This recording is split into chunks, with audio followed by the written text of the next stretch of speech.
Don't even look at the questions. Just practice, listen, hear conversation. Because if you're comfortable with the language, you're comfortable with the style, the kind of language they use, you'll do better on the test. You will. On a practice test, it doesn't matter if you get 39 out of 40. Yeah, and then you go, well, I listened to it 4 times. Well, okay. But if you listen to one of the conversations, one of them, just one of them, like a part 1 or part 2, just listen to it, your eyes closed or no questions, you'll understand almost all of it. You will. And then look at the questions, and you'll be able to answer almost all of them.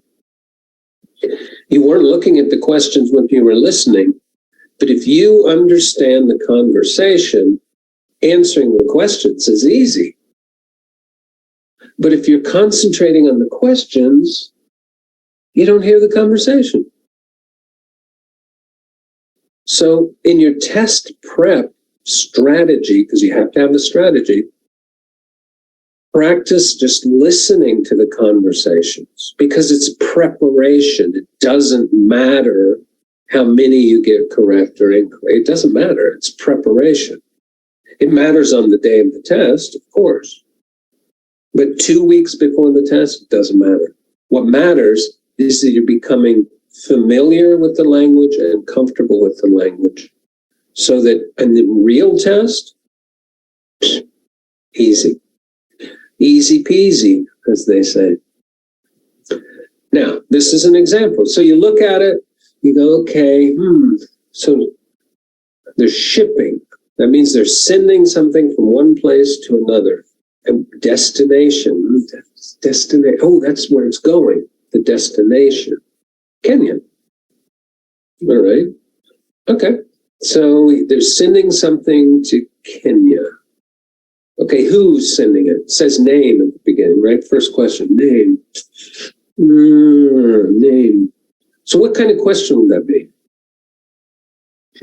What's your name, right? Or can you give me your name, or please tell me your name? So this guy goes into the shipping company, this agency, right? His name's Jacob. He wants to send a box to, it's a box, a container. He wants to send it to Kenya. So you go, okay, I got it. But what are the questions going to be? Now, you only have 30 seconds to do this, but you know what? 30 seconds is a lot of time. It really is. You'll be like, isn't it over yet? Isn't it over yet?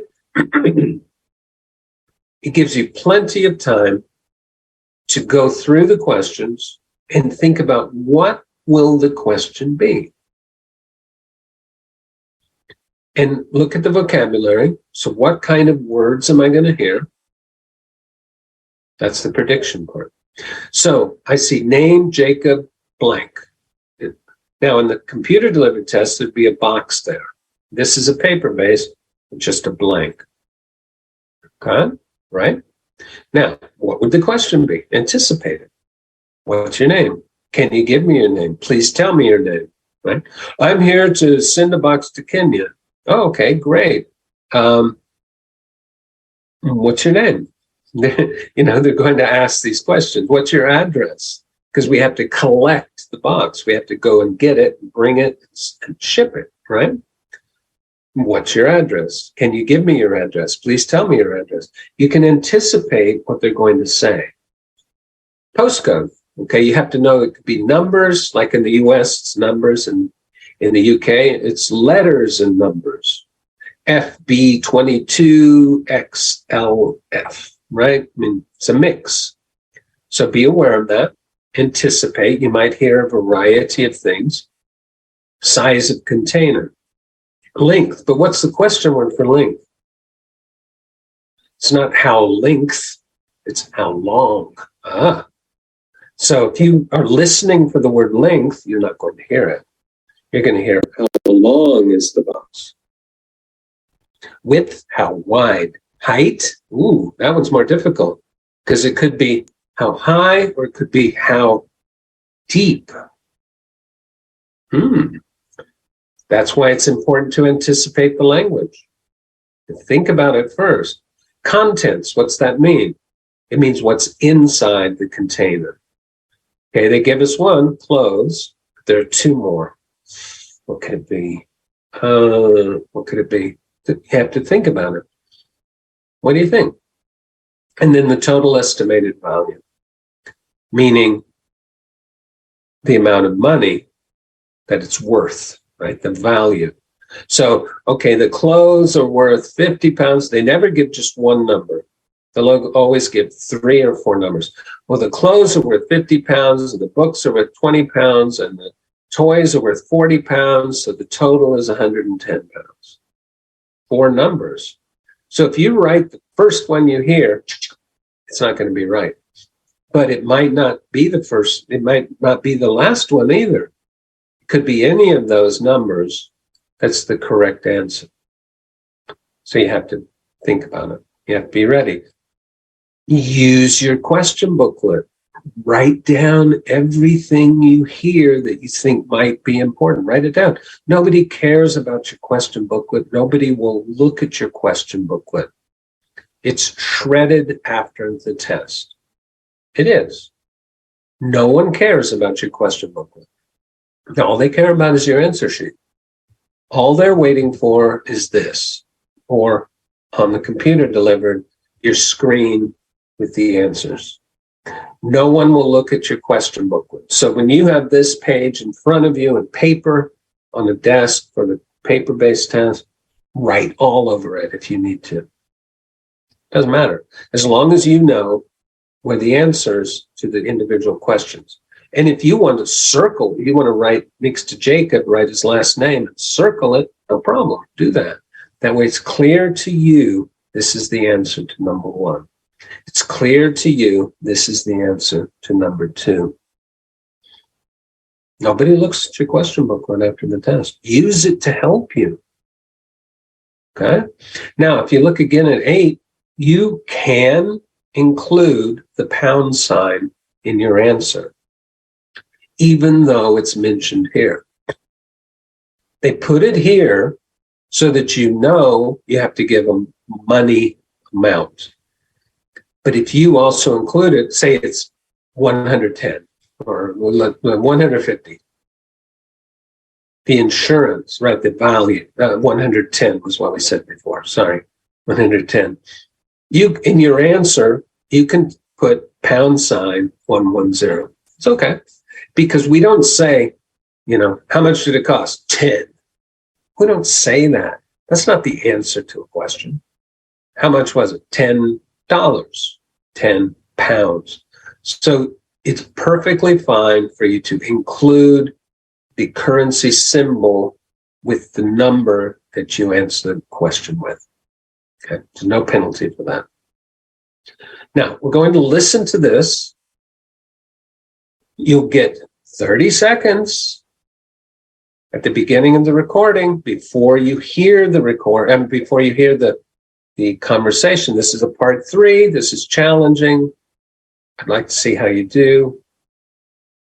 Let's go. Section 3. You will hear part of a seminar entitled Understanding the World's Oceans, given by a climate scientist. First, you have some time to look at questions 21 to 25 on pages 5 and 6.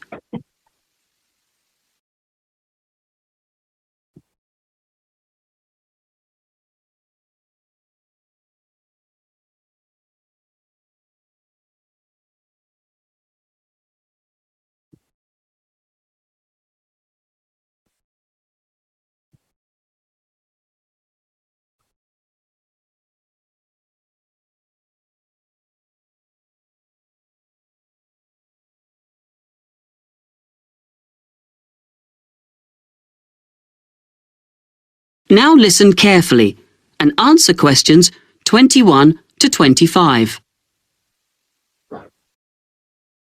Thanks to all of you for coming along today to hear about how the Robotic Float project is helping with ocean research. Well, first of all, we'll look at what a robotic float does and its use. So let's start with the device itself. It looks a bit like a cigar, and it's about 1.5 meters long.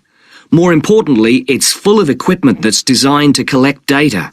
So it can help us in building up a profile of different factors which work together within the world's oceans. Sounds like a big project. Isn't it too big for one country to undertake? That's quite true, but this project is a really good example of international cooperation. Over the last 5 years, scientists from 13 countries have been taking part in the project and launching floats in their area of ocean control. And next year, this number will rise to 14 when Indonesia joins the project. That's impressive. But let's move on to how floats work. The operational cycle goes like this. Each of the floats is dropped in the ocean from a boat at a set point and activated from a satellite. Then the float immediately sinks about 2,000 meters.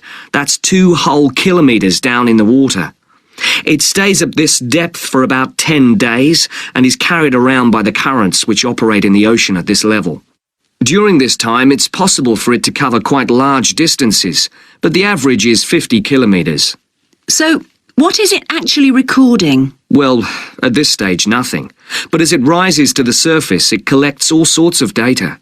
Most importantly, variations in salinity, that's salt levels, and the changes in temperature, a bit like underwater weather balloons. Then, when it gets back to the surface, all the data it's collected is beamed up to the satellite. After about 5 hours on the surface, the float automatically sinks, beginning the whole process again. Before you hear the rest of the conversation, you have some time to look at questions 26 to 30 on page 7.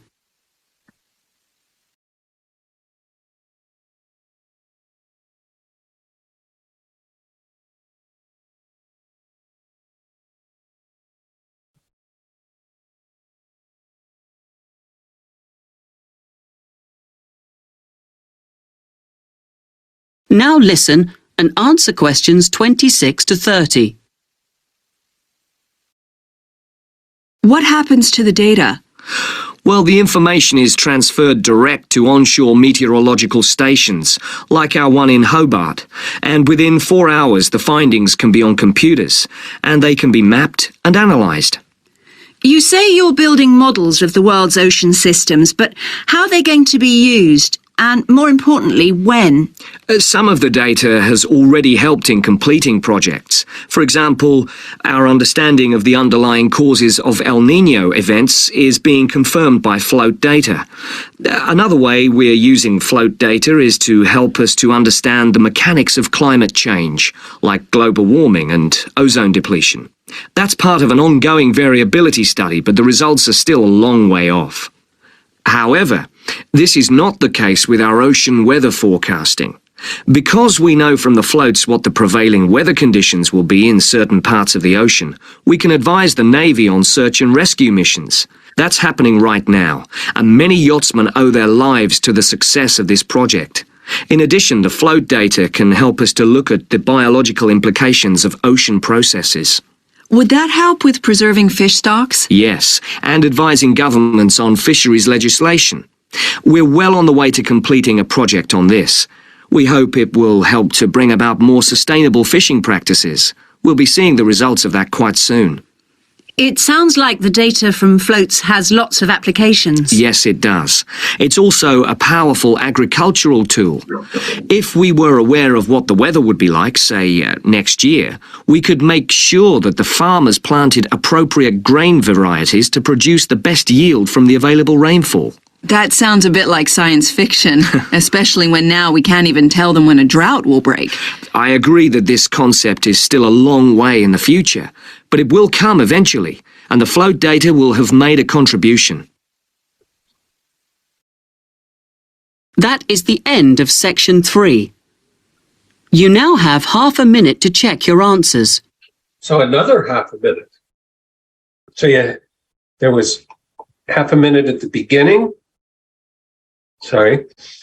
And there was a pause in the middle to look at the next set of questions, and then half a minute at the end. a lot of time to look at this, think about it. Did you hear the difference in languages? Like 21, shaped like, and he actually said, looks a bit like. Do you know that that means basically the same thing? It's dependent on vocabulary. The listening test is very, very strongly, and the reading, dependent on vocabulary. Now, they mentioned two numbers. Scientists from blank. Is it 13 or is it 14? But it says so far, right? Next year will be 14, but now it's 13. So far changes the meaning. It just does, right? So far is up to now. Again, it's vocabulary. Now, in the second part, the El Nino, global warming, did you hear the sequencing words he used? In addition, right? Just for example, he also used a lot of complex structures, if we were aware. So they're using the language here to give you information that you are asked to use in writing to give information. So it's another thing you can learn when just listening to the recordings is the pattern of language to give examples, and it will help your writing as well. Listening is receiving language. Reading is receiving language. That's how we improve our skills. Writing and speaking are producing language. They're different. You can't produce it until you've received it, understand it, and now you can produce it. You see why listening and reading, those receptive, where you're receiving it, are vitally important. Listen to things. Don't just listen to IELTS tests. Listen to other things as well. Here are the answers. Notice you have to, cigar, did you spell it correctly? 13 countries, IES, did you spell it correctly? Activated, the past participle with D at the end. 50 km, don't put an S. Do not. Don't put a plural. Don't put plurals on abbreviations. Now, you can use the number like 13 or the word 13, the number 50 or the word 50. Which should you use? You should use the number because you cannot misspell a number, but you could misspell a word. I've seen many people write F-I-V-T-Y, F-I-V-T-Y, 50, 50. No.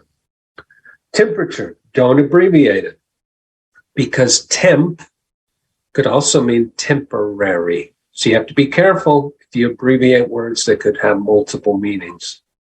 And then we have the time of the ones below. Is it now? Is it soon? Is it far in the future? Okay. How'd you do? Now, remember, you would need if you got 7 or 8 of these, great. Good for you. If you have fewer than that, work on parts, the section 1 and 2 first. Just listen to them again and again. You can listen to the same conversation more than once. Why not? It's only 5 minutes long. Listen in the morning when you're having your breakfast. At lunchtime, listen to something. In the car, driving to work. Put your